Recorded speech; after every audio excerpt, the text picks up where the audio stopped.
A paz do Senhor Jesus, meus queridos amigos e irmãos em Cristo, aqui do canal Embaixadores de Cristo, Estudos Bíblicos e Pregações Evangelísticas. Uma vez mais, aqui estamos para juntos estudarmos a palavra do Senhor, nosso Deus. E hoje nós estaremos estudando a palavra do Senhor, falando sobre o culto de adoração ao Senhor nosso Deus. Como deve ser o nosso culto de adoração a Deus? Como deve ser a liturgia do culto de adoração a Deus? Como era realizado o culto de adoração a Deus no Antigo Testamento, no período da igreja primitiva? Como deve ser o culto que nós oferecemos a Cristo, no nosso particular, no meio da multidão, no que diz respeito ao culto congregacional. O que o apóstolo Paulo deixou como ensinamento, guiado pelo Espírito Santo, sobre a forma correta de cultuarmos ao Senhor nosso Deus. E você que tem desejo de aprender sobre como deve ser a verdadeira adoração ao Senhor nosso Deus, você que porventura tem alguma dúvida, como por exemplo, será que eu estou cultuando ao Senhor da maneira correta? E assim por diante, nós teremos a oportunidade de também rever os nossos conceitos e tirar todas as dúvidas à luz da palavra do Senhor. Eu quero convidar você, vamos adorar o Senhor em oração. Senhor Deus, em nome de Jesus, eis-me aqui, papai querido, ó Deus de Abraão, Isaque e Jacó, Deus eterno. Senhor, eu apresento esse estudo bíblico em tuas mãos. Te peço que fala conosco, nos ensina as Sagradas Escrituras. Venha, meu Deus, nos transformar, nos regenerar, nos perdoar, nos converter. Venha fazer de nós, meu Deus, cristãos verdadeiros, cristãos melhores, meu Deus, salvos em Cristo. Fica conosco, abençoe todos que estarão ouvindo a tua palavra. É o que eu te rogo, em nome de Jesus. Amém. Maravilha, maravilha, maravilha de Deus. Vamos iniciar o nosso estudo. Eu quero glorificar o nome do Senhor Jesus Cristo pela vida de cada irmão em Cristo, pela vida de cada amigo, pela vida de cada incentivador aqui do nosso canal.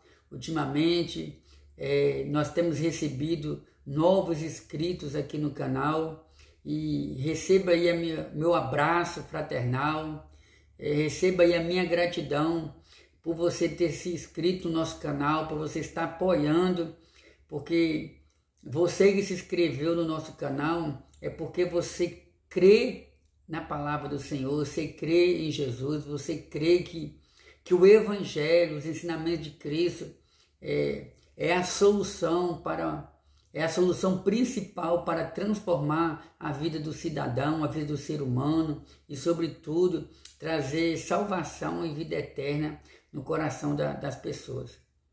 O apóstolo Paulo, escrevendo uma carta para os cristãos que moravam em Roma, ele deixou bem claro, né? Romanos capítulo 1, versículo 16. E eu não me envergonho do Evangelho de Cristo. Não me envergonho do Evangelho, pois é poder de Deus para a salvação de todo aquele que nele crê. Então, quando falamos Evangelho, nós estamos falando das boas novas, porque a palavra Evangelho no grego significa boas novas. E se tratando de Cristo, significa boas novas de salvação. Aleluia! E também quero convidar você que porventura está passando aqui pela primeira vez. Obrigado, convido você a se inscrever e aos demais também convido a compartilhar essa palavra. Pois bem, o culto da igreja cristã. Como deve ser o culto da igreja cristã? Esse assunto será baseado na Bíblia. Esse estudo será baseado nas lições da Escola Bíblica Dominical. É a lição de número 11. O texto áureo nos diz assim: que fareis, pois, irmãos, quando vos ajuntais? Cada um de vós tem salmo, tem doutrina, tem revelação, tem língua, tem interpretação, faça-se tudo para a edificação. Essa palavra está registrada na primeira carta do apóstolo Paulo aos cristãos da cidade de Coríntios, capítulo 14, versículo 26. Verdade prática. O culto é uma sublime forma de nos expressarmos em adoração, louvor, gratidão e total rendição a Deus.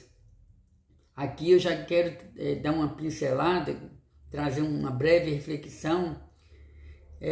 Quando cultuamos a Deus, quando adoramos ao Senhor, seja no templo, na igreja, como nós costumamos dizer, seja em casa, ou em qualquer lugar que você tiver a oportunidade de cultuar a Deus, no culto de adoração a Deus, é a oportunidade que nós temos de nos rendermos mais ainda ao Senhor. E no culto, irmãos, e na adoração a Deus, não deve haver apenas petições, não deve apenas haver pedido, como por exemplo, Senhor, eu quero isso, eu quero aquilo, eu quero saúde, eu preciso de dinheiro, eu preciso de uma casa própria, eu preciso de um carro, preciso passar naquele concurso e assim por diante. Tudo isso aí, tudo isso que eu citei faz parte da nossa adoração, faz parte das nossas necessidades como seres humanos, no sentido de pedir ao Senhor. Mas na nossa adoração deve haver, primeiramente, confissão de pecado. Toda vez que você for adorar o Senhor em oração, na sua adoração, na sua oração deve existir confissão de pecado, que significa, Senhor, eu quero confessar os meus pecados porque eu tenho sido falho diante de Ti. Deve haver gratidão, Senhor, graças te dou pela minha vida. Aleluia! Deve haver reconhecimento ao Senhor pelas maravilhas que Ele realiza. E depois você vai pedir ao Senhor. Quando o templo construído ou liderado ali pelo rei Salomão, a construção do templo, na inauguração do templo, diz a Bíblia que Deus falou para Salomão, se o meu povo, que se chama pelo meu nome, se humilhar, orar, se converter dos seus maus caminhos, então eu ouvirei dos altos céus.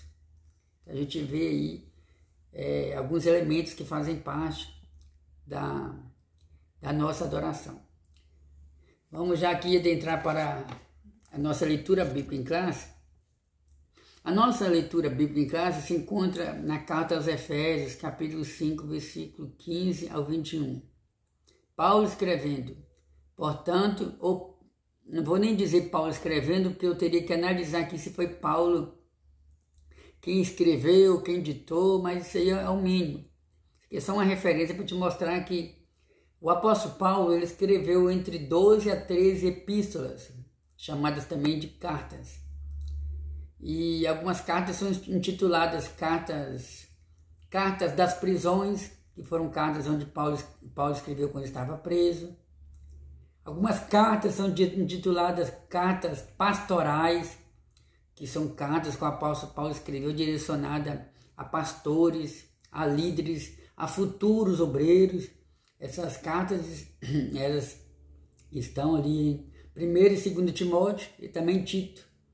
E outras cartas são intituladas cartas gerais, que são conselhos do apóstolo Paulo a todos os cristãos do seu tempo e outros que viessem a surgir depois.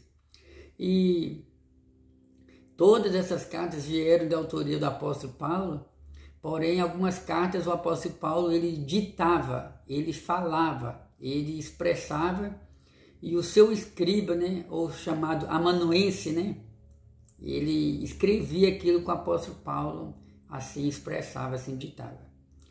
Então vamos prosseguir aqui. Efésios capítulo 5, versículo 15 ao 21. Portanto, vede prudentemente como andais, não como necios, mas como sábios, remindo o tempo, porquanto os dias são maus. Pelo que não sejais insensato, mas entendei qual seja a vontade do Senhor. E não vos embriaguei com vinho em que há contenda, mas enchei-vos do Espírito, falando entre vós com salmos e hinos e cânticos espirituais, cantando e salmodiando ao Senhor no vosso coração, dando sempre graças por tudo a nosso Deus e Pai, em nome de nosso Senhor Jesus Cristo, sujeitando-vos uns aos outros no temor de Deus. Então, amados, o nosso comentário bíblico, o nosso estudo bíblico será baseado principalmente nessa referência bíblica, né? Onde o apóstolo Paulo, ele deixa bem claro, né? Vede prudentemente como andais, não como necio, mas como sábio. O homem de Deus, a mulher de Deus, a criança, o adolescente, o jovem, o ancião, o casado, o solteiro, o viúvo, a viúva, independente da nossa condição na sociedade, independente da nossa condição social, nós temos o Espírito Santo. E nós temos a capacidade de nos tornarmos pessoas sábias devido ao Espírito de Deus que está em nossa vida. No livro de Jó, tem uma palavra que nos diz que a verdadeira sabedoria, ela se constitui em temer a Deus e guardar os seus mandamentos. Eu não estou me equivocando, talvez você está pensando aí, ai meu Deus, mas eu já li essa palavra, porém foi no livro de Provérbios. Sim, no livro de Provérbios fala sobre isso, fala sobre outros assuntos, fala muito sobre temer ao Senhor e guardar os seus mandamentos. Porém, no livro de Jó nós encontramos essa referência também. O rei Salomão também falando sobre sabedoria, ele, no livro de Eclesiastes, capítulo 12, ele fala que a verdade, ele fala que de tudo que se tem ouvido, o fim é temer a Deus e guardar os seus mandamentos. Então, meu amigo, minha amiga, de tudo aquilo que você já ouviu na sua vida, por parte dos seus pais, por parte dos seus educadores na escola, a vida vem te dar experiência, você tem tido a oportunidade de ouvir o que é bom, o que é mal, mas sobre tudo que você já ouviu na sua vida, o mais importante é guardar a palavra de Deus no coração, guardar os seus mandamentos. Então, não devemos andar nós não devemos andar imprudentemente, precisamos andar com sabedoria, prosseguindo, porque o objetivo aqui não é tanto falar sobre sabedoria, mas falar sobre a forma correta de cultuarmos a Deus. Mas querendo ou não, né, o sábio, ele guarda a palavra no coração. O tolo, ele ouve e não dá atenção, quer seguir os seus próprios raciocínios. Vamos aqui adentrar a introdução. Nessa lição, vamos estudar o culto cristão sob diferente aspecto, pois precisamos conhecer em sua natureza. Aqui veremos que o culto é santo e por isso deve ser solene. Assim também mostraremos que a glorificação de Deus e a edificação da igreja são os propósitos sublimes do verdadeiro culto cristão. E por último, mostraremos que todo culto também tem um ritual. No contexto da igreja cristã, destacaremos o papel da Bíblia e da adoração entusiástica na dinâmica pentecostal. Amém. Então, irmão, nós iremos estudar, nós já estamos estudando, né, o culto cristão sobre diferentes aspectos. Quando falamos sobre, achei interessante, né, o Espírito de Deus me faz lembrar aqui, o comentarista, ele está falando sobre, nós iremos estudar sobre o culto cristão em diferentes aspectos. Por que será que ele colocou a palavra culto cristão? Isso significa, irmãos, que existem vários cultos realizados no mundo por algumas pessoas. Como, por exemplo, existe o culto realizado no candomblé, que é um culto a entidades, da forma como eles acreditam. Existe o culto realizado no espiritismo, que é um culto diferente do culto cristão, pois o espírita, ele crê na reencarnação, ele segue os ensinamentos deixados por Allan Kardec, Tem até um brasileiro também chamado, não sei se me fala a memória, Chico Xavier, que essas pessoas existiram, partiram, mas antes de terem partido, deixaram vários escritos. Então, o espiritismo atual se fundamenta principalmente nos ensinamentos dessas duas pessoas que já partiram. Existe o culto no catolicismo, onde se segue mais a tradição do que a palavra de Deus, como por exemplo, lá tem os padres, lá tem os chamados sacerdotes, mas na liturgia do culto católico, do culto realizado dentro da Igreja Católica, os membros, eles não são tão ensinados a desfrutar do privilégio de ter livre acesso à presença de Deus. Estou falando sobre liturgia de culto, estou falando sobre cultos diferentes do culto bíblico, do culto que Jesus ensina, como por exemplo, o islamismo. O islamismo, eles acreditam que a religião, eles acreditam que me fugiu a memória agora, do profeta maior que ele segue, me fugiu a memória agora, no decorrer do estudo eu posso estar falando. Então no islamismo, eles já tem um outro profeta que eles consideram que é maior do que Jesus. E eles têm a liturgia de culto deles, como por exemplo,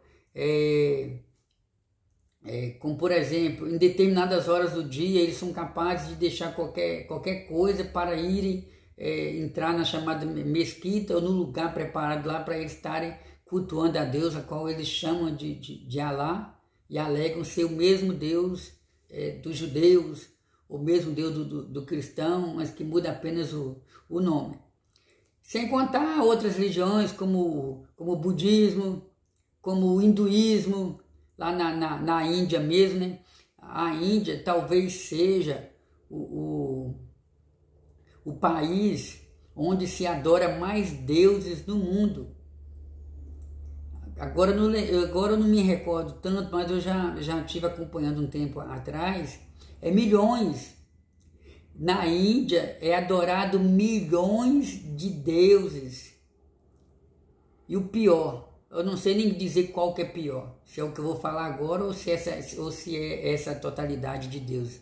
Na Índia, as pessoas, eles se curvam, eles adoram qualquer tipo de criatura, qualquer tipo de coisa.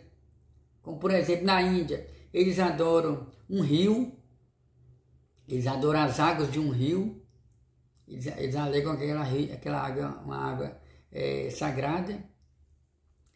Eles adoram vacas, eles adoram animais, adoram a lua, as estrelas e assim por diante.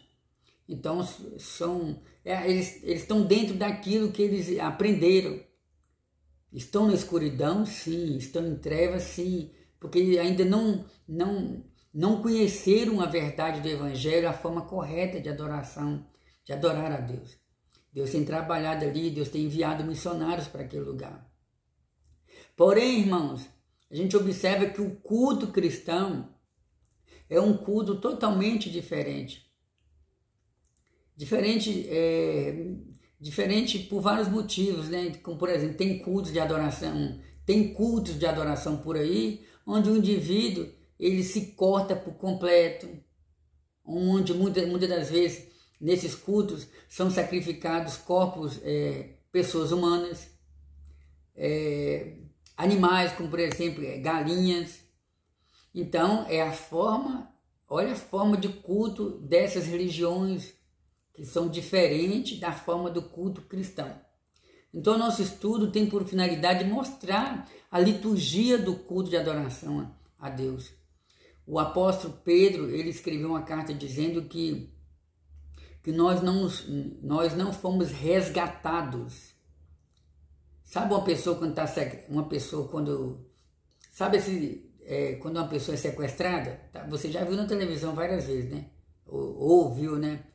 Acabou de surgir a notícia que tal pessoa foi sequestrada. Foi sequestrada. E aí os policiais têm a obrigação de tentar resgatar essa pessoa que foi sequestrada. Então, amados irmãos, nós fomos resgatados. O Senhor nos tirou das trevas para a sua maravilhosa luz. E o apóstolo Pedro, ele escreveu uma carta dizendo que nós não fomos resgatados com prata, com ouro, ou com algum sangue de animal, com sangue de bode, ou com sangue de carneiro. Ou seja, nós não somos salvos mediante a qualquer sacrifício nosso. Nós não somos salvos mediante qualquer sacrifício por parte de animais, mas somos salvos, resgatados, temos comunhão com Deus mediante o precioso sangue de Jesus. Jesus já fez todo o sacrifício, irmão, para que pudéssemos ter salvação, vida eterna e comunhão com Ele. Então, isso tudo deve estar na mente do adorador, na hora dele adorar ao Senhor, nosso Deus. A natureza do culto é o primeiro ponto. O culto como serviço a Deus. Na Bíblia, o culto é mostrado como um serviço, isto é, uma vida entregue e consagrada a Deus.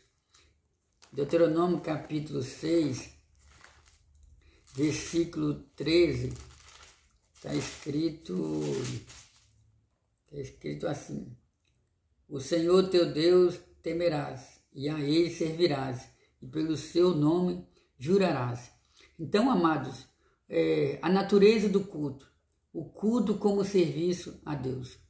Então, como serviço a Deus, nós entendemos que nós somos servos de Deus, somos escravos de Deus. Mas certa vez eu falei para uma pessoa que nós somos escravos de Deus.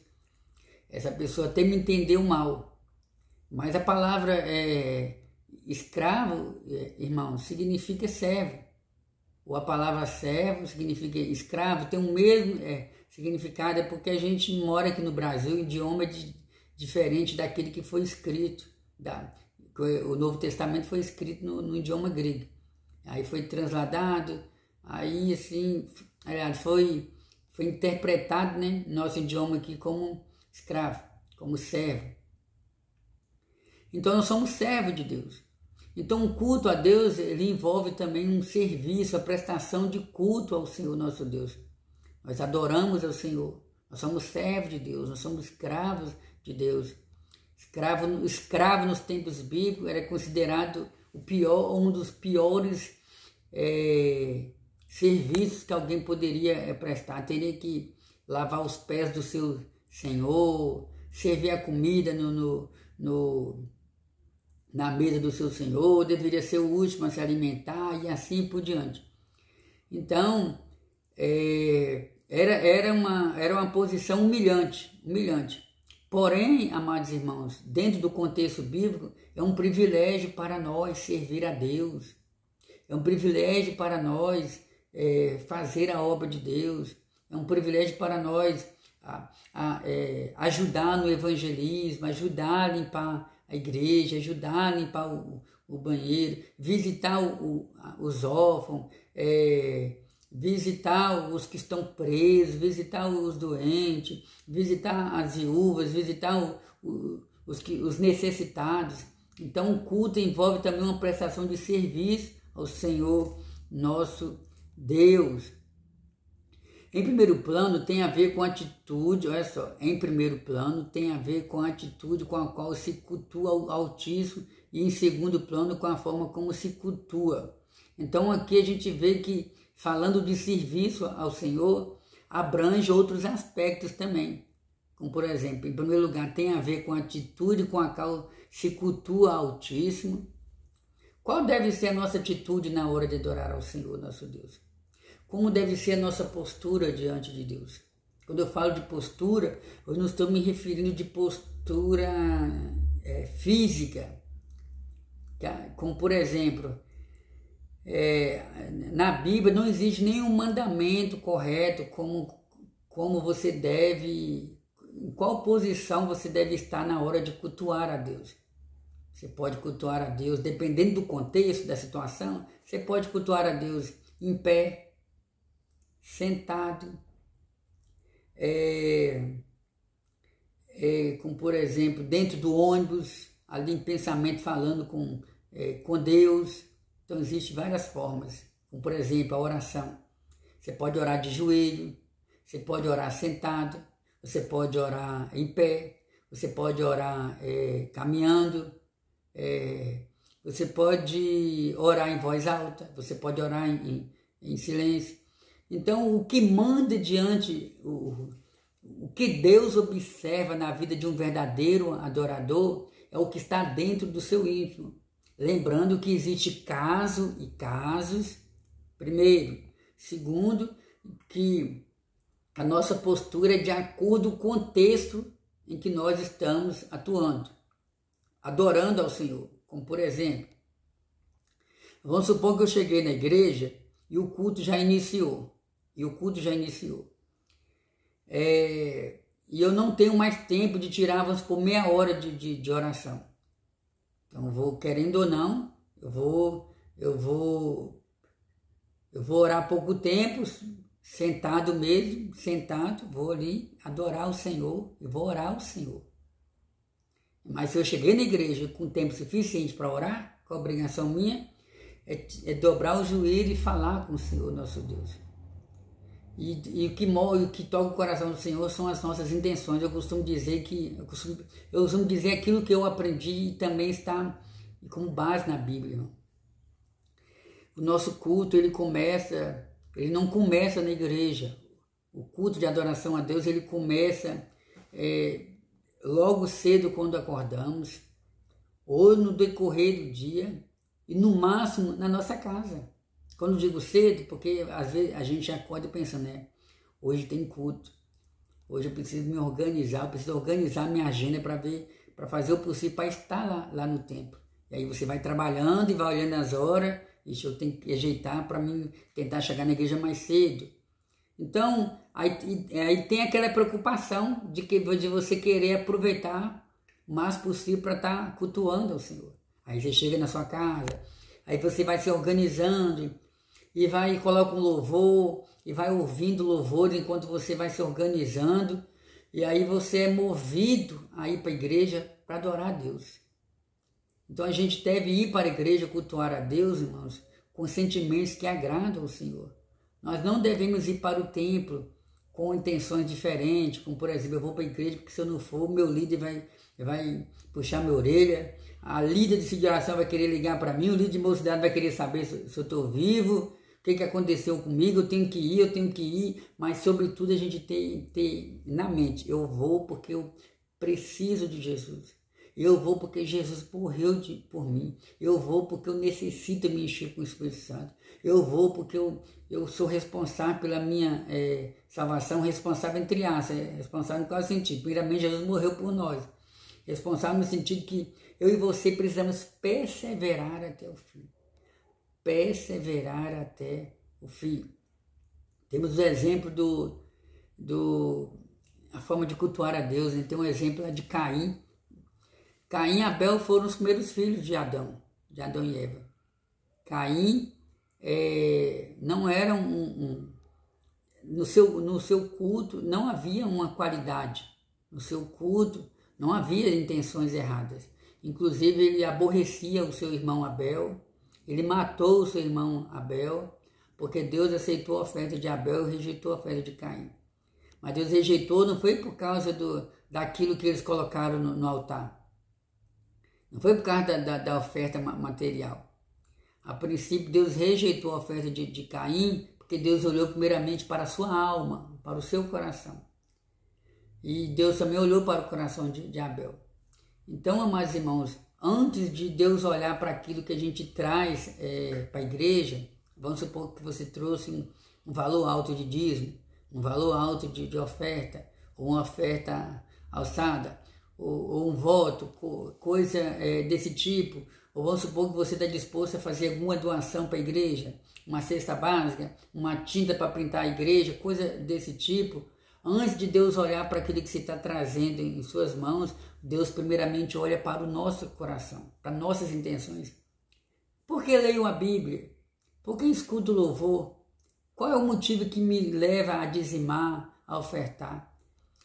Quais são os motivos que me levam a participar das chamadas células, o culto nos lares?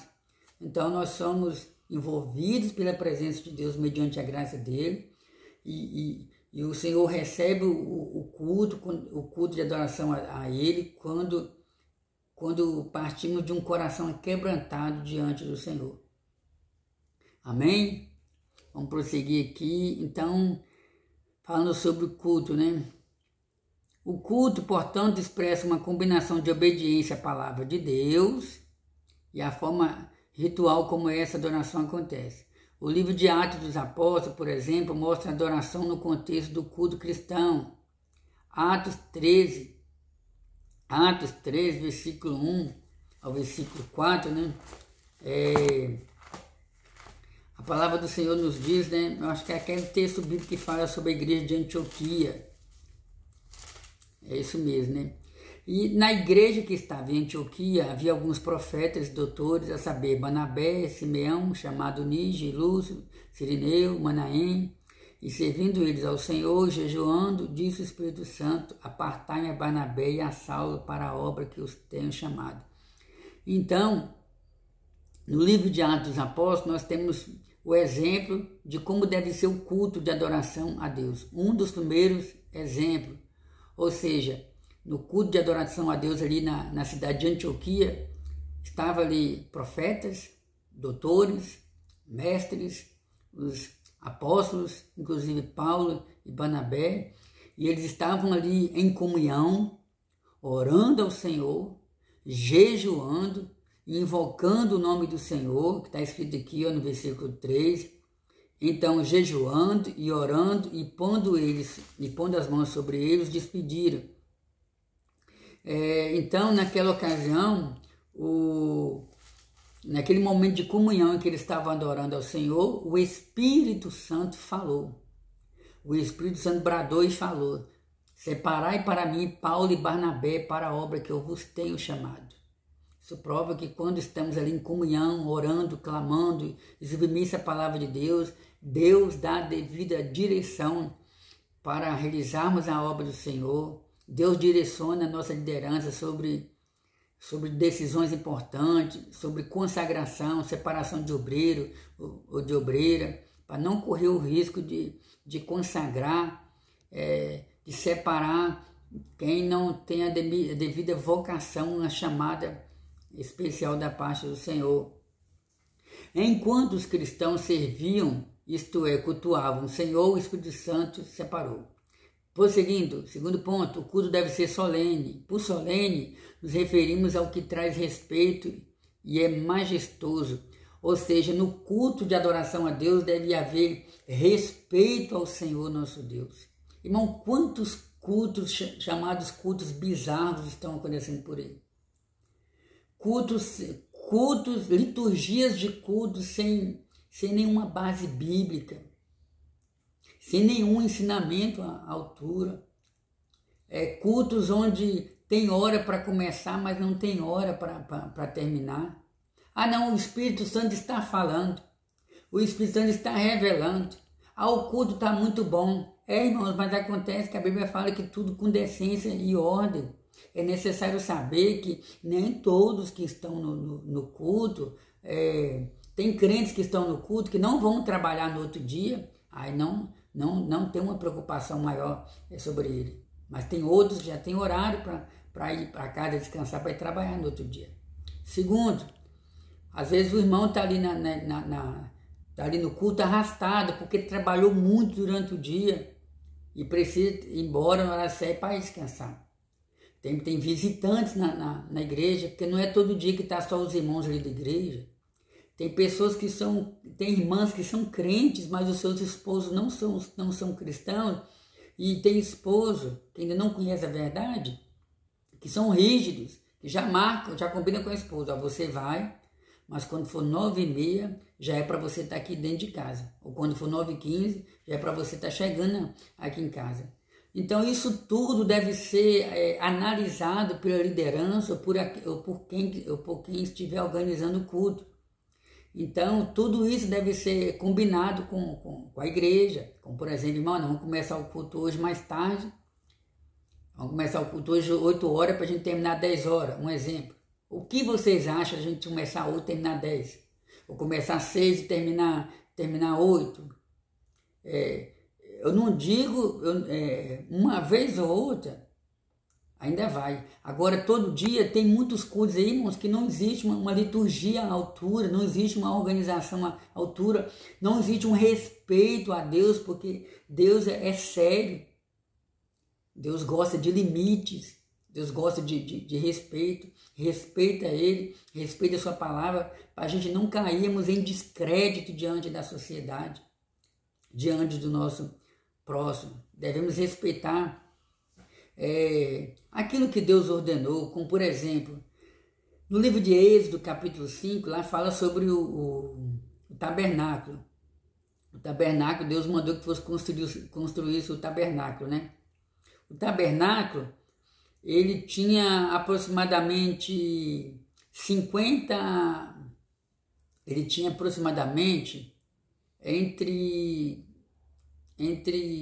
aproximadamente 45 metros de comprimento e aproximadamente 25 metros de largura, ou 25 de largura, né? Aproximadamente 25 de largura. E dentro do tabernáculo ficava a pia ficava o altar de sacrifício, ficava a pia de bronze, ficava uma parte chamada de pátio. Depois vinha o santuário ele era dividido entre o primeiro lugar, que é chamado de santo, e o segundo lugar chamado de santo do santo, o santíssimo lugar. E ali a gente vê que no primeiro lugar, no santo lugar, tinha a mesa dos pães, onde ficava 12 pães ali, para o sacerdote comer. Os pães eram trocados uma vez por semana. Tinha o altar de incenso, onde o sacerdote oferecia incenso a Deus. Incenso na Bíblia simboliza as nossas orações. Era para o ambiente ficar perfumado, mas ao mesmo tempo significava que o sacerdote estava intercedendo pelo povo. Tinha ali também o candelabro, chamado de menorá, castiçal de ouro, e que tinha 7 lâmpadas, né, para iluminar ali o lugar. Aquele candelabro simboliza Jesus Cristo como a luz do mundo, significa a igreja também como luz. Fala também do Espírito Santo, simboliza a presença do Espírito Santo, porque a luz que iluminava ali vinha através do azeite que era colocado ali. Aí no segundo lugar, chamado de Santíssimo Lugar, tinha a Arca da Aliança, tinha uma tampa chamada de propiciatório, em cima dessa tampa tinha 2 anjos chamados querubins. Dentro da Arca da Aliança tinha três elementos, objetos, né? Como por exemplo as 2 tábuas contendo os 10 mandamentos. Tinha a vara de Arão para mostrar que Deus havia escolhido Arão como sumo sacerdote. E tinha um pote contendo um maná, mostrando que Deus sustentou o povo de Israel durante 40 anos ali no deserto. Então, amados irmãos, Deus é um Deus santo, é um Deus que exige respeito e é um Deus também que gosta que estabeleceu limites para o povo de Israel na hora de adoração, de adorar a Deus. As 12 tribos ficavam ao redor do tabernáculo, 3 de cada lado. Eles não tinham livre acesso à presença de Deus. Deus estabeleceu limites por causa do pecado do homem. Só o sacerdote é que poderia oferecer sacrifício a Deus em favor de Israel. Só o sumo sacerdote, uma vez no ano, que podia oferecer sacrifício assim por ele e por todo Israel. Então essa cerca aí ilustra o limite também que Deus colocou no passado. Esses limites foram quebrados? Foram, porque Paulo fala que Jesus quebrou a parede da separação. Porém, irmãos, quando falamos de limite, nós falamos de respeito. que a gente deve ter respeito pelas coisas do Senhor, devemos ter respeito pelo culto de adoração ao Senhor nosso Deus, devemos ter respeito pelo seu nome. Infelizmente, nós caímos no hábito de qualquer coisa pronunciar o nome do Senhor. Às vezes a pessoa lá às vezes o outro lá não quer nada com Deus, e a gente fala, Deus te abençoe, um exemplo. Mas nos tempos bíblicos, irmãos, nos tempos bíblicos, as pessoas os judeus, eles se sentiam indignos até de pronunciar o nome de Deus. Deus deixou escrito na sua lei, né? Que não deveria, que o povo de Israel não deveria falar o nome do Senhor em vão.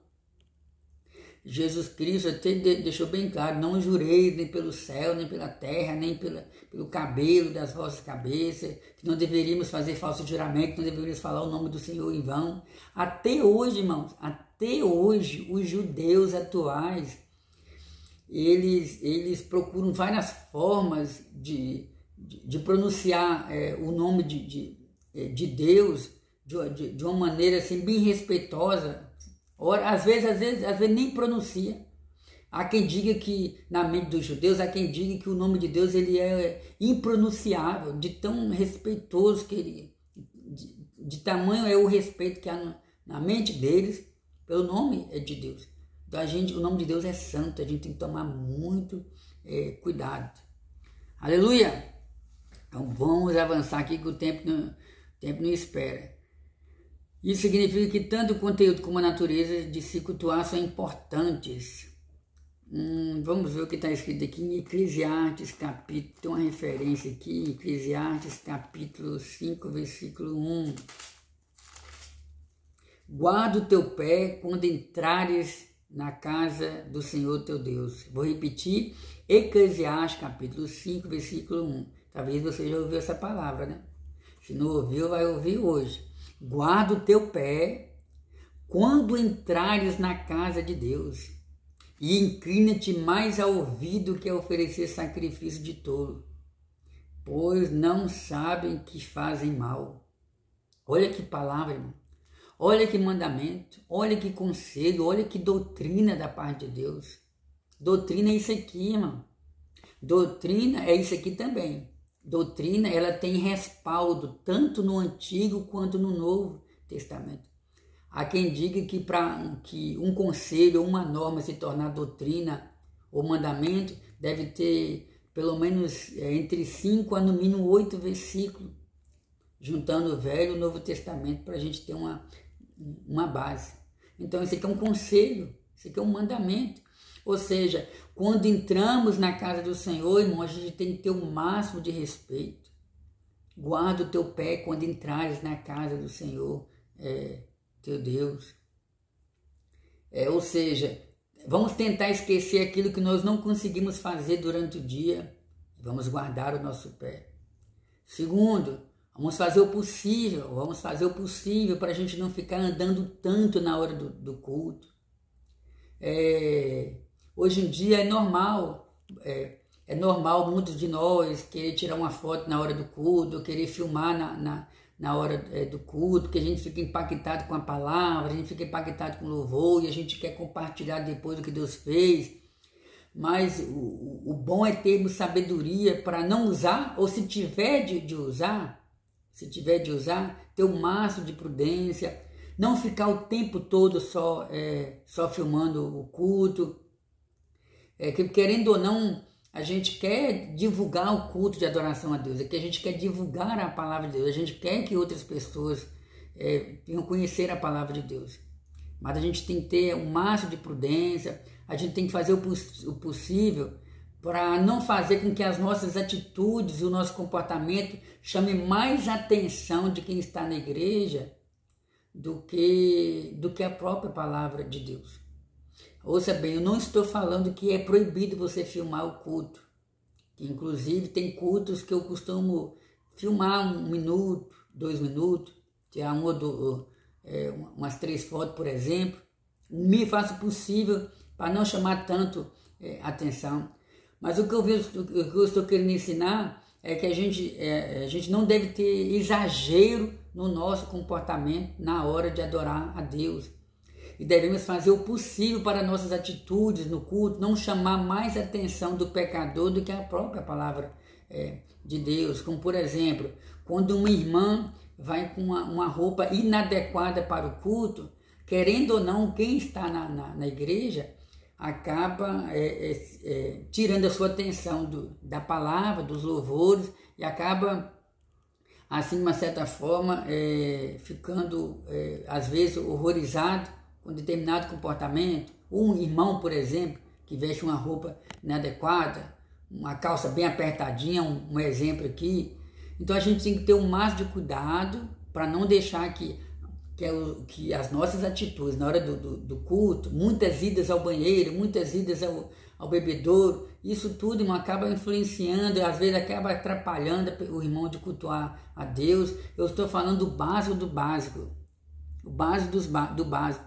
Fora liturgias totalmente contrárias à Bíblia Sagrada, revelações que não têm base bíblica, profecias que não têm base bíblica, cultos onde não se tiram períodos de oração, é louvor, louvor, louvor, louvor, e quando vai dar oportunidade para o pregador, 5 minutos. Então tudo isso aí, irmãos, foge da verdadeira liturgia do culto.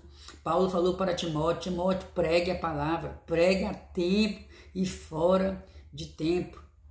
Então devemos muitas das vezes voltar ao primeiro amor. Esses ensinamentos servem para a gente refletir como está o nosso culto de adoração ao Senhor, nosso Deus. Então Salomão, ele diz, né: guarda o teu pé quando entrares na casa de Deus, inclina-te mais a ouvir do que a oferecer sacrifício, porque no culto a gente tem que se preocupar mais em ouvir qual seja a boa, perfeita e agradável vontade de Deus. Vamos dar prosseguimento aqui. Você pode estar glorificando o nome do Senhor Jesus aí onde você estiver.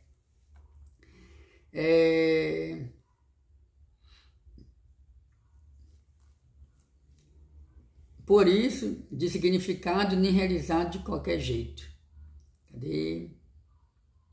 Por isso, o culto não pode ser destituído de significado nem realizado de qualquer jeito. Então, todo culto de adoração a Deus deve ter um significado importante. Glorificar o santo nome do Senhor Jesus.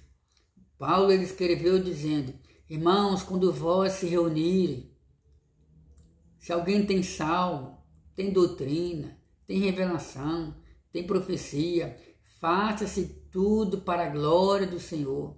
Faça-se tudo para a edificação do corpo de Cristo. Ou seja, quando nos reunimos ao Senhor, cada um tem um talento diferente e é necessário que cada um use esse talento para a glória de Deus. Uns Deus deu o talento de ensinar, outros de pregar, outros Deus capacitou com o dom de profecia, com o dom de maravilhas, com o dom de interpretação de línguas e assim por diante. E Deus faz isso para a glória dele, para a edificação do corpo de Cristo. Por isso, o culto não pode ser destituído. Tá? Não por acaso o apóstolo Paulo expõe princípios que regulamentaram o culto na igreja de Coríntios. Depois você lê na sua casa, 1 Coríntios, capítulo 12, versículo 14. Paulo orientando aos coríntios sobre a forma de cultuar ao Senhor. É porque no culto ali na cidade de Corinto, na igreja de Corinto, estava havendo uma certa desordem, né? Às vezes a pessoa estava profetizando, o outro estava louvando, estava fazendo barulho ao mesmo tempo. Então, irmãos, eu aprendi que quando Deus está usando alguém para entregar uma profecia, a igreja deve ficar em silêncio para entender o que Deus está querendo transmitir para a igreja através do dom de profecia. Hoje em dia, em muitos lugares, às vezes, o irmão ou a irmã está entregando uma profecia da parte de Deus para toda a igreja. Às vezes tem irmãos que estão tocando bateria, tocando guitarra, tocando violão, cantando, tocando instrumento. Às vezes tem um irmão que tá louvando ao mesmo tempo. Irmão, a gente tem que ter limites, a gente tem que ter respeito. Tem profecias que são para o indivíduo. Tem profecias que Deus está entregando para aquele irmão, para aquela irmã. É só para ele. É só para ele.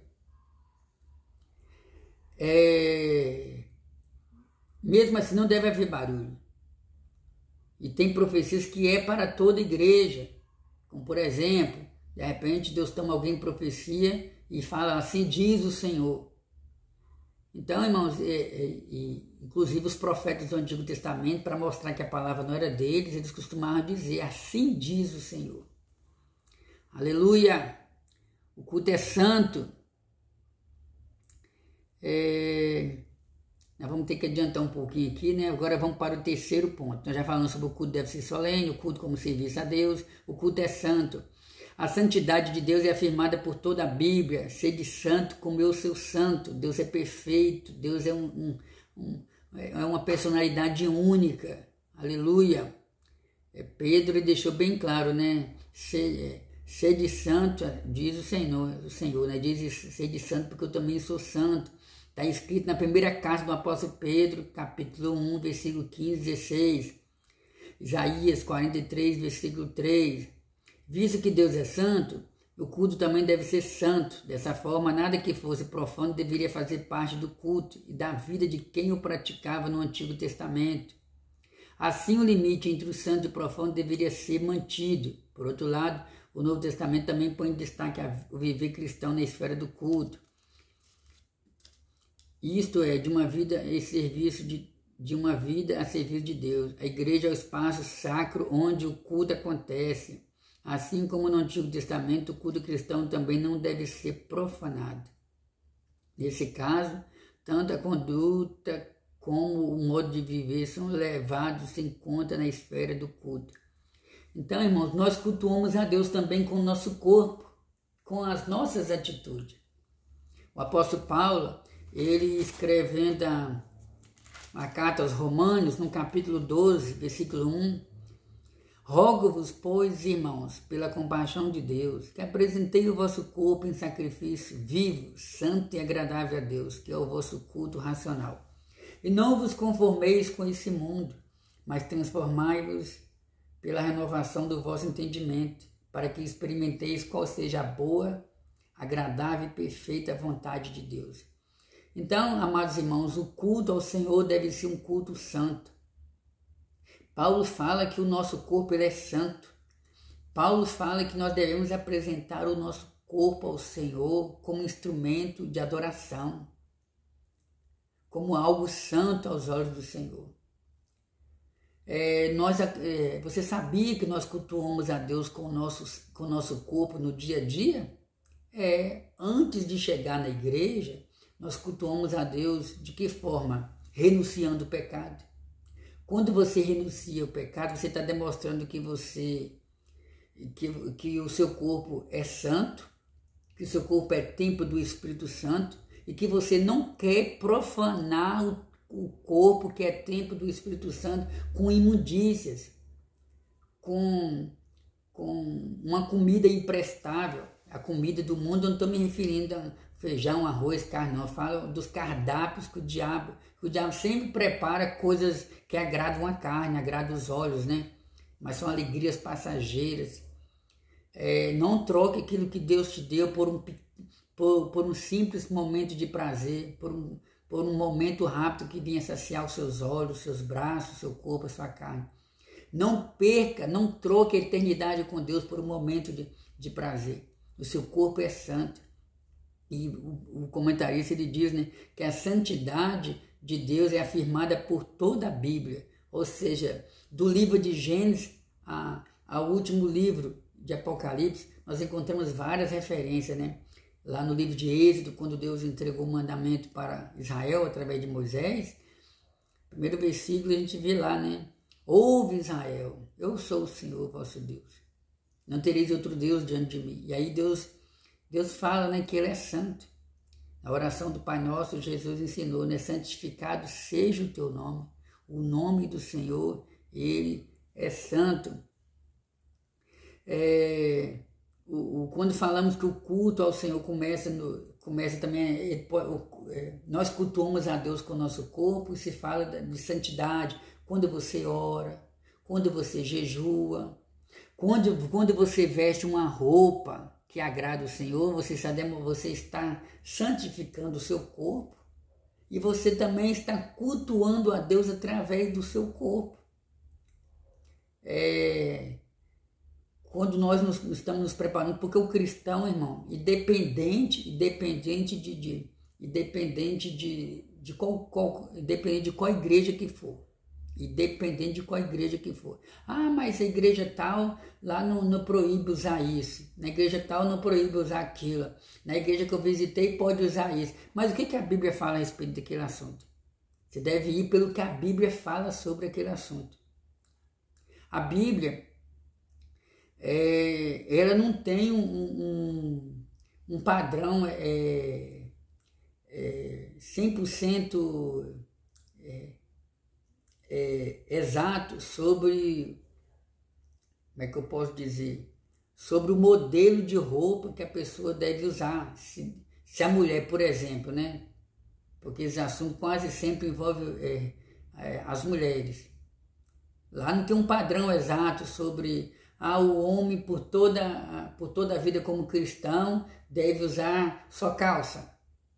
A mulher por toda a vida como cristã deve usar só saia. Não, lá na Bíblia não está escrito dessa maneira. Na Bíblia não está escrito dessa forma. Mas na Bíblia nós encontramos vários conselhos orientando que a gente deve viver de uma maneira que venha glorificar o nome do Senhor. Paulo fala que as mulheres devem se vestir de maneira modesta, que não venha trazer escândalos. Até hoje, quando você, não vou dizer viajar, mas você pode ver pelas redes sociais, os países intitulados países do Oriente, as mulheres, até hoje, elas da criança ao adulto, as mulheres até hoje têm essa cultura de vestir saia, vestido. Tem lugares mais estreitos ainda, onde a mulher não pode nem sair de casa sem o véu, tem que sair com o véu, tem que cobrir a cabeça. Tem lugares onde a mulher fica só com o olho, só é aberto, só tem espaço só no olho, só o olho que não é fechado, o resto é tudo fechado. Então como a cultura desses lugares é rígida, porque elas foram ensinadas que o corpo delas pertence a Deus e o corpo delas pertence ao seu esposo, no sentido da mulher casada. Esses dias aí, uma cantora famosa, ela deu uma entrevista positiva. Ela deu uma entrevista falando que ela é crente. A entrevistada perguntou para ela: mas fulana, você é uma mulher tão linda, você tem um corpo lindo, você tem um corpo que causa admiração, e você, o que você tem a dizer sobre isso? Por que você não mostra o seu corpo? Por que você só vive usando roupas longas? Ela deixou bem claro: eu não faço isso porque Deus me ensina que meu corpo é santo. O meu corpo não é para sair mostrando para as pessoas estarem vendo. A única pessoa que tem direito de ver o meu corpo é meu esposo. Então meu corpo é santo, eu vivo para Deus. Então, irmãos, essa entrevista dela causou um impacto positivo e negativo na sociedade. Porque a intenção do diabo, usando a sociedade, é fazer com que as pessoas vivam sem limites, vivam sem regras, sem leis. A intenção do diabo é querer que as mulheres usem qualquer roupa que quiser e ninguém tem nada a ver com isso. A intenção do diabo é que o homem saia mostrando o seu corpo sem ter obrigação de prestar satisfação para qualquer pessoa. Mas nós que somos de Deus, que somos cristãos, nós não somos guiado por aquilo que a sociedade, por aquilo que a filosofia diz, por aquilo que as pessoas falam, mas por aquilo que Jesus ensina através da sua palavra.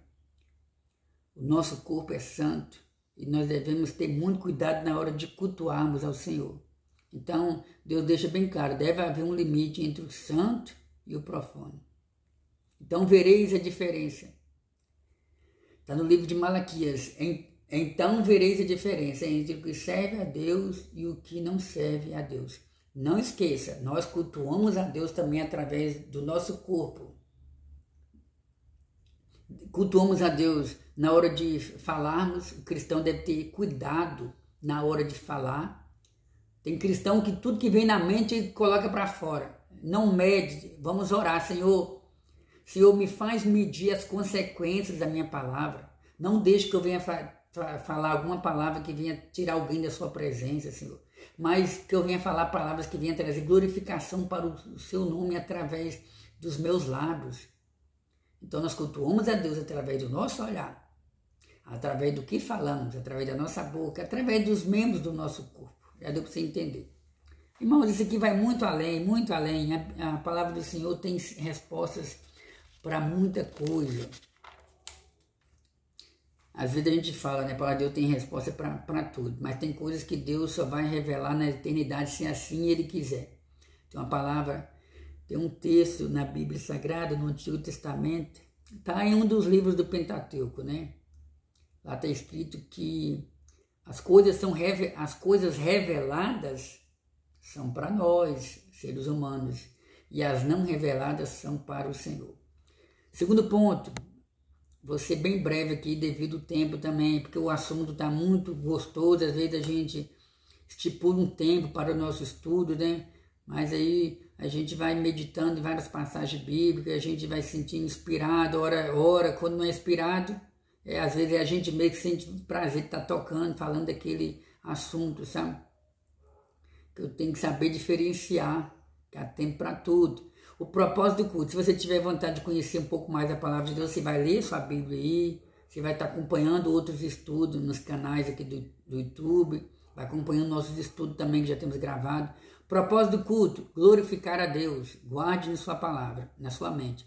O propósito do culto é glorificar a Deus. O culto não é para glorificar o homem. Ai, mas como fulano prega bem.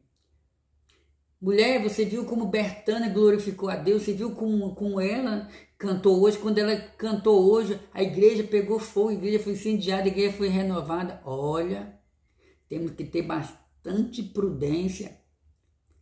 Não fale quando você for, se você tiver desejo de chegar para uma pessoa e falar, fulano, eu reconheço que Deus é na sua vida.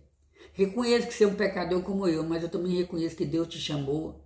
E que Deus tem te usado no ministério da pregação, Deus tem te usado no louvor, Deus tem te usado para orar e as pessoas serem curadas. A gente tem que ter muito cuidado na hora de falar isso para alguém. Segundo, devemos até evitar de falar isso para alguém, porque às vezes a pessoa não está preparada à altura para receber ou para ouvir determinadas palavras. Tem pessoas que vai ouvindo isso e acaba achando que é alguém, achando que pode, achando que sabe, achando que é superior. Nem todo mundo está preparado para esse tipo de elogio. Então o culto é para a Deus. Quem converte o pecador é Deus. Quem cura a pessoa do câncer, ou talvez de uma doença tipo uma AIDS, uma doença incurável, quem cura a pessoa de qualquer doença, irmão, é Deus. Deus pode usar os médicos, Deus pode usar os remédios, Deus pode usar até as chamadas ervas, né? Ervas medicinais, chá. Deus tem suas maneiras de agir. Deus tem um poder também de agir diretamente. Eu costumo dizer que Deus age indiretamente e diretamente. Então o Senhor, ele tem esse poder, mas tudo é para a glória do santo nome. Então o culto é uma celebração que se faz a Deus, celebramos a grandeza de Deus e seus poderosos feitos. Assim o culto é uma celebração cujo Deus é, pelo que Deus é e pelo que Ele faz. O culto sempre é cristocêntrico, nunca antropocêntrico, ou seja, o culto sempre deve ser voltado para Cristo e nunca para o homem. Cristo é a esfera ou lugar onde se deve acontecer o verdadeiro culto. Ele é o único mediador entre Deus e os homens. Não esqueça, Jesus Cristo, ele é o único mediador entre Deus e os homens. Não adianta você pedir a Deus em nome de Cosme, em nome de Maria. Maria foi uma jovem usada por Deus, foi escolhida pelo Espírito Santo. Porém, Maria foi uma pecadora como nós. Entendeu? Maria foi pecadora antes de Jesus nascer, desde o ventre da mãe dela. A Bíblia fala que nós já nascemos em pecado. O salmista falou, em pecado me concebeu a minha mãe. Maria foi uma pecadora antes de Jesus nascer. Maria continuou sendo pecadora no momento da gestação, onde Jesus estava sendo gerado pelo Espírito Santo no ventre de Maria. Maria continuou sendo pecadora. Não existe nenhuma passagem na Bíblia dizendo que Maria pode interceder por nós, ou que Maria foi levada para o céu, para um lugar diferente. À luz da Bíblia Sagrada, Maria está no paraíso, porque os que morrem em Cristo estão no paraíso. Assim eu acredito. Maria está no paraíso, consciente do lugar onde ela está, mas não consciente das coisas que acontecem aqui na Terra, porque ela está em uma outra esfera, está na esfera espiritual, alma e espírito. Maria está aguardando o arrebatamento da igreja. Então Maria não pode interceder por nós. Pedro também não pode interceder por nós. Quando Jesus falou que estava dando para Pedro a chave do céu, Jesus estava dizendo que estava entregando para Pedro autoridade espiritual, conferida também à igreja, para orar a Deus, pedindo a Deus que perdoe o pecador, que cure o pecador, que restaure o pecador, porém em vida. Não existe nenhuma passagem bíblica dizendo que Pedro intercede por nós, que Pedro está ao lado de Deus, que Pedro é que manda a chuva. Tudo isso aí são crendices, tudo isso aí são ensinamentos criados pela tradição católica e que muitas vezes a pessoa, na inocência, por não conhecer, acaba abraçando esses ensinamentos.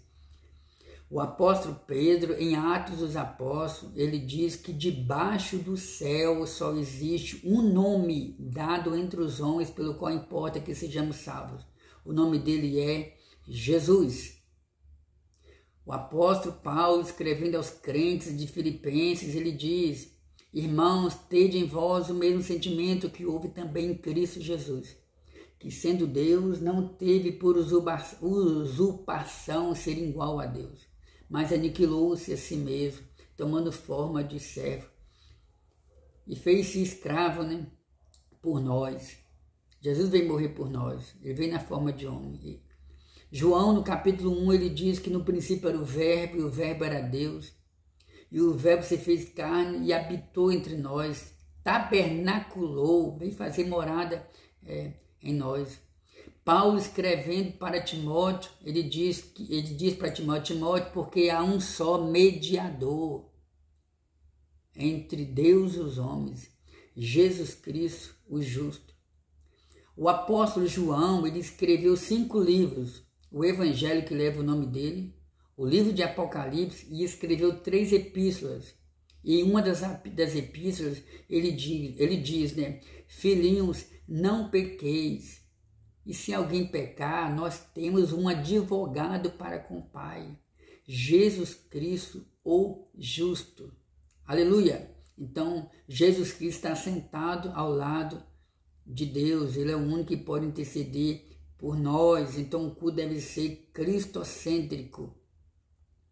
E vamos prosseguir, edificar a igreja. Então, o propósito do culto é glorificar a Deus. Quando não se cultua a Deus, de fato, não há cultos que não cultuam a Deus. Paulo censurou os coríntios. Nós não vamos ler aqui, mas eu quero só falar que aquilo que eu já falei aqui, Infelizmente, tem cultos que não se cultuam a Deus. Infelizmente, eu tenho que admitir. No princípio, na introdução, eu falei sobre religiões que possuem formas diferentes de cultos. Aí na nossa liturgia, o culto de adoração a Deus deve ser diferente. Porém, infelizmente, dentro das igrejas, eu vou abrir aspas aqui. Dentro das igrejas, abre aspas, dentro das igrejas, ou dentro dos templos intitulados igrejas cristãs, dentro de alguns templos, eu não posso colocar todo mundo no mesmo barco. Dentro de alguns templos intitulados igrejas cristãs, o que está acontecendo, irmão, é apenas um ajuntamento de pessoas. está acontecendo simplesmente um ajuntamento de pessoas, não está havendo verdadeiro culto de adoração a Deus. Porque no culto de adoração a Deus deve haver respeito pela sua palavra e respeito aos seus mandamentos.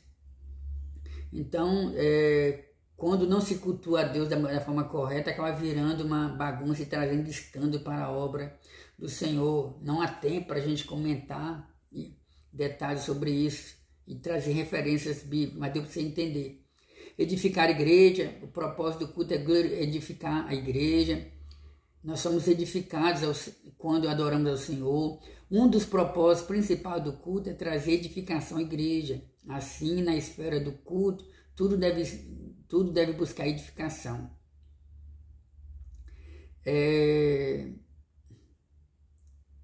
Então, irmãos, quando buscamos ao Senhor, nós somos edificados espiritualmente.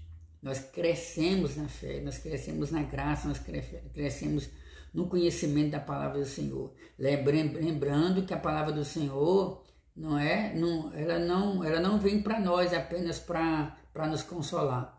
Ela vem para nos exortar, ela vem para nos corrigir, ela vem para nos consolar, ela vem para nos edificar, ela vem para nos converter, ela vem para nos moldar, ela vem para nos fazer de novo, fazer nascer de novo e assim por diante. Prosseguindo, a liturgia do culto. Terceiro ponto, a exposição da Bíblia. O movimento pentecostal tem afirmado que seu compromisso com a autoridade da Bíblia para governar toda a crença. Então, na liturgia do culto, deve haver a exposição da palavra do Senhor. Inclusive, vou trazer um estudo aqui ainda essa semana, querendo Deus, falando sobre a pregação da palavra de Deus no culto. E eu vou até fazer questão de ler aqui.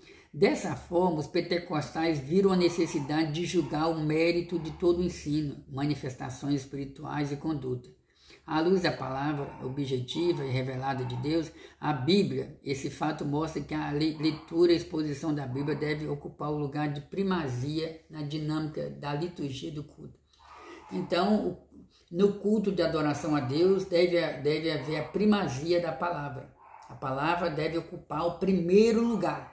Não esqueça, a palavra deve ocupar o primeiro lugar. A palavra fala de Deus. Irmãos, infelizmente, se eu for falar sobre isso que haja tempo. Infelizmente, irmão, quantos cultos que têm sido realizados, intitulado culto de adoração a Deus, onde não se dá um tempo suficiente para o pregador, a pregadora, o ensinador poder expressar, ensinar a Bíblia como ela é. Às vezes é meia hora, 40 minutos só de louvor. Longe de mim falar que é errado louvar a Deus. Porém, o apóstolo Paulo ele nos ensina que tudo com decência e ordem. Então, no culto de adoração a Deus deve ter o período de oração. Porque tem igrejas que, infelizmente, o povo não ora mais. O povo vai chegando e vai sentando, parece que está num teatro, parece que está num circo, parece que está no encontro social, parece que está num lugar de apresentação. Aí o crente chega e fica lá sentado esperando iniciar o culto, como se fosse esperando iniciar um espetáculo. Irmão, não, você é crente. O crente tem que aprender a buscar a Deus. Se você está num lugar onde não se ensina que você deve preparar o seu coração para receber a palavra através da oração, você está no lugar errado. Ou você procura o seu líder e fala, uai, aqui não tem oração, não? Nos ensina a orar. Procura seu pastor, procura seu líder. Se você não quiser procurar, porque talvez ele não vai entender, procura outro lugar. Deus falou com uma das igrejas de Apocalipse, né? Sai dela, povo meu. Ai, Edmilson, você está exagerando. Não, sai dela, povo meu, você vai querer morrer espiritualmente. Porque sem oração, me desculpe, meu amigo e minha amiga, você não vai vencer. Igrejas onde não tem espaço para oração, mas por louvor tem. Aí o povo vai louvando, aí o culto termina 9 horas, quando falta 10 para as 9, agora nós vamos ler a palavra. Aí quando dá 5 para as 9, agora a gente tem que terminar para dar os avisos. Aí ficou 5 minutos para a pregação. Aí eu te pergunto, isso aí é dar prioridade para a palavra? Isso aí é dar primazia para a palavra? Não, irmãos.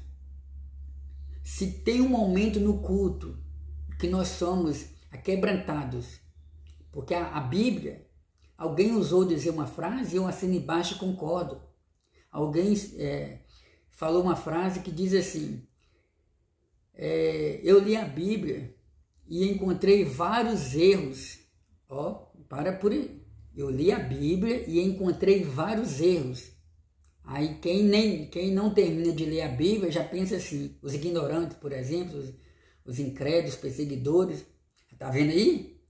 A pessoa leu a Bíblia e encontrou vários erros, porque a Bíblia está cheia de erros. Mas quando o indivíduo decide ler toda a frase, porque toda a frase diz assim, eu li a Bíblia e encontrei vários erros, porém todos eles em mim.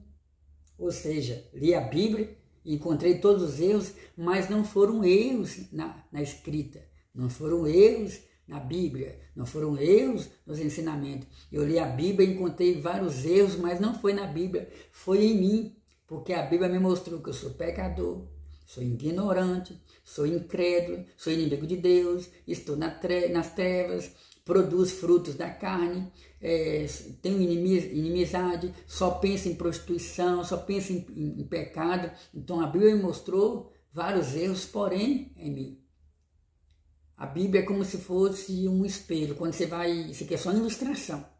Quando você vai sair, né? Quando você toma banho, se arruma para sair, um exemplo, independente disso aí, é normal você ir diante do espelho e ver se a sua camisa está ajustada, se o seu cabelo está penteado.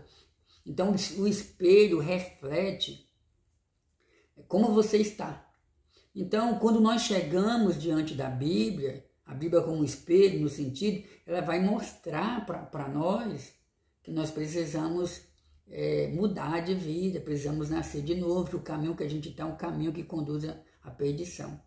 Então, irmão, só essa parte aqui, a exposição da Bíblia, já daria para a gente ficar aqui horas e mais horas falando sobre a necessidade de ler a palavra de Deus. No livro de Esdras, a palavra do Senhor nos diz que Esdras, depois do cativeiro, ele decidiu ler a palavra de Deus. E ele tirou um dia para cultuar a Deus, para ler a palavra de Deus. Ele subiu sobre um púlpito de madeira. E diz a Bíblia que o povo passou o dia todo, ou o dia quase todo, no mínimo de manhã até meio-dia. Em pé, eles passaram no mínimo a manhã toda em pé, ouvindo a palavra de Deus, e o povo não queria ir embora não, eles estavam em pé, poderiam reclamar, gente, quantas horas que eu estou aqui em pé? Irmãos, a gente reclama pelo mínimo, a gente murmura demais, a gente reclama demais. Pessoas que gostam de futebol, vai para o estádio, se tiver de ficar em pé, fica, se tiver de ficar sentado, fica e não reclama. Pessoas que vão para encontros sociais, se tiver de ficar lá, não estou falando nem do descrente não, estou falando do cristão. Às vezes o cristão vai para encontros sociais, se tiver de ficar lá esperando para iniciar o evento, fica sem reclamar. E às vezes na igreja, no momento da palavra, é uma sede fora do normal, uma vontade de ir no banheiro fora do normal, parece que a hora não passa. Sabe o que é isso aí, irmão? É porque às vezes o cristão, muitas das vezes, não é porque o cristão está cansado, que às vezes está descansado. É porque ele não foi preparado antes do momento da palavra, ele não se preparou, ele não tirou um período de oração, ele não ofertou, ele não se envolveu com o culto, ele não glorificou a Deus, ele não louvou ao Senhor. Às vezes parece que tem crente que parece que vai estar empurrado, não, está precisando de um renovo. O renovo só vem através da palavra. Aleluia! Então, falando sobre a liturgia do culto, a adoração entusiástica, devemos adorar o Senhor em primeiro lugar, o lugar da adoração no culto pentecostal. Então, no culto, um grande teólogo pentecostal, William, destaca o lugar que a adoração tem entre os pentecostais. De acordo com ele, desde o começo, os pentecostais foram conhecidos no mundo todo pelas reuniões de culto alegres e ruidosas. Isso era visto nas reuniões de oração, nas quais todos os presentes, coletivo e eloquentemente, derramavam o coração perante Deus. Amém. Então, irmãos, cada um de nós tem sua forma de cultuar a Deus. Alguns irmãos cultuam a Deus, dando glória a Deus bem alto, aleluia, glória a Deus, bendito seja o nome do Senhor Jesus. Alguns irmãos oram em voz alta, alguns irmãos pulam, outros sapateiam, alguns irmãos choram. Outros irmãos já cultuam a Deus de forma diferente, preferem ficar mais em silêncio, preferem mais ouvir. Outros irmãos têm dificuldade de ajoelhar, preferem orar sentado. Então não existe um mandamento específico da postura correta, como oramos ao Senhor, como adoramos ao Senhor. Mas o certo é que devemos adorar o Senhor, devemos buscar o Senhor, devemos cultuar o Senhor. Eu falei no início do nosso estudo, na nossa adoração a Deus deve haver confissão de pecados, porque infelizmente tem muitos de nós gasta mais tempo pedindo do que confessando, do que agradecendo. Sem contar que muitos de nós pensam que é só pedir. Não. No culto deve haver um momento, na oração, quando se está buscando a Deus, se deve confessar seus pecados. Senhor, eu confesso, eu reconheço, eu sou um pobre, miserável pecador, eu preciso de Ti. Deve haver arrependimento. Senhor, eu me arrependo de todo o mal que eu já fiz na minha vida, me arrependo de tudo aquilo que eu fiz errado durante o dia. Senhor, eu te agradeço, o Senhor criou os céus e a terra, eu agradeço pela minha vida, pelos milagres, pela minha saúde. Senhor, eu preciso disso, preciso daquilo. Então, na nossa adoração, no momento da oração, deve haver todos esses elementos. Tem base bíblica? Tem. Tá? Quando Salomão inaugurou o templo, né? Salomão orou ao Senhor. Deus mandou fogo ali sobre o templo. Deus falou com Salomão. Salomão, se o meu povo que se clama pelo meu nome, orar, se arrepender dos seus pecados, confessar os seus pecados, então eu ouvirei dos altos céus, perdoarei os seus pecados. Olha só aqui, para a gente não ter nenhuma dúvida sobre as palavras certas, né? Segundo as Crônicas, capítulo 7, versículo 11 e diante, está escrito assim: assim Salomão acabou a casa do Senhor e a casa do rei, e tudo quanto Salomão tentou fazer na casa do Senhor e na sua casa, prosperamente o efetuou. E o Senhor apareceu de noite a Salomão e disse-lhe: ouvi a tua oração e escolhi para mim este lugar para a casa de sacrifício. Se eu fechar o céu e não houver chuva, ou se ordenar os gafanhotos que consumam a terra, ou se enviar a peste entre o meu povo, a doença, e se o meu povo, que se chama pelo meu nome, se humilhar e orar e buscar a minha face e se converter dos seus maus caminhos, então ouvirei dos céus e perdoarei os seus pecados e sararei a sua terra. Então aqui já é o suficiente para você entender que na sua oração deve haver confissão, humilhação, se converter e assim por diante. Amém? Chegamos ao final do nosso estudo bíblico para a glória do Senhor Jesus Cristo, mas não fica triste não. Na próxima oportunidade nós vamos continuar o nosso estudo falando sobre, dentro do contexto aqui das lições bíblicas, estudaremos sobre o lugar da pregação no culto de adoração ao Senhor. Eu espero que você tenha sido edificado através dessa palavra. Eu quero convidar você a compartilhar essa palavra. Compartilhe esse vídeo, compartilhe esse estudo com amigos, irmãos em Cristo, pessoas que você conhece, alguém que está afastado do Evangelho, está longe da igreja, precisa ouvir essa palavra, manda para ela. Se gostou, dê o seu joinha, comente se você tem desejo de conhecer um pouco mais a palavra de Deus, comente sobre a sua opinião, né, de qual a forma correta de cultuar a Deus. Querendo ou não, a gente está aberto para críticas também, que isso é normal. Um abração para todos os novos inscritos do nosso canal, que Deus abençoe cada um de vocês e até o nosso próximo encontro, permitindo o Senhor nosso Deus.